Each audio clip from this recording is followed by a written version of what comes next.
ഒരു ഉപനിഷത്ത് കഥ പറയാം. പണ്ട് ഒരു സന്യാസി തൻ്റെ ആശ്രമത്തിൽ എല്ലാവർക്കും ഇങ്ങനെ സദ്യ വിളമ്പാറുണ്ടായിരുന്നു. സദ്യ ഉണ്ടാക്കുക മാത്രമല്ല, അദ്ദേഹം തന്നെ അത് ആ ആശ്രമത്തിൽ വരുന്നവർക്ക് ഇങ്ങനെ വിളമ്പിക്കൊടുക്കുന്ന ഒരു സ്വഭാവക്കാരനായിരുന്നു അദ്ദേഹം. ഇത് കണ്ടപ്പോൾ ഒരിക്കലൊരു ശിഷ്യൻ ചോദിച്ചു, അല്ലയോ പ്രിയപ്പെട്ട ഗുരു, അങ്ങ് ഈ കാണിക്കുന്നത് തന്നെ വല്ലാത്ത ഒരു മനസ്സാണ്.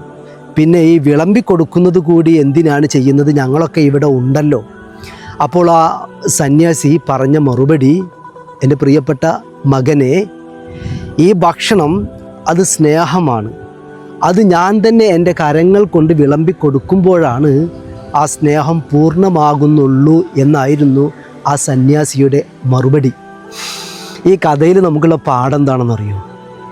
നമ്മളൊക്കെ ഓർമ്മ വെച്ച കാലം തൊട്ട് നമ്മുടെ വീട്ടിൽ വളർന്നു വലുതായ ആ ഒരു സാഹചര്യം, നമ്മുടെ ഉമ്മ വിളമ്പിത്തന്ന ചോറ്, നമ്മുടെ ഉമ്മ വിളമ്പിത്തന്ന കൂട്ടാൻ, അതുപോലെ തന്നെ നമ്മുടെ ഉമ്മ നമുക്ക് ആവശ്യത്തിന് നൽകുന്ന ഓരോ ഭക്ഷണങ്ങൾക്കും ഏത് ദുനിയാവിൽ എവിടെ പോയിട്ട് എത്ര വലിയ ഭക്ഷണം കഴിച്ചാലും കിട്ടാത്തൊരു വല്ലാത്ത ഒരു രുചിയാണല്ലേ.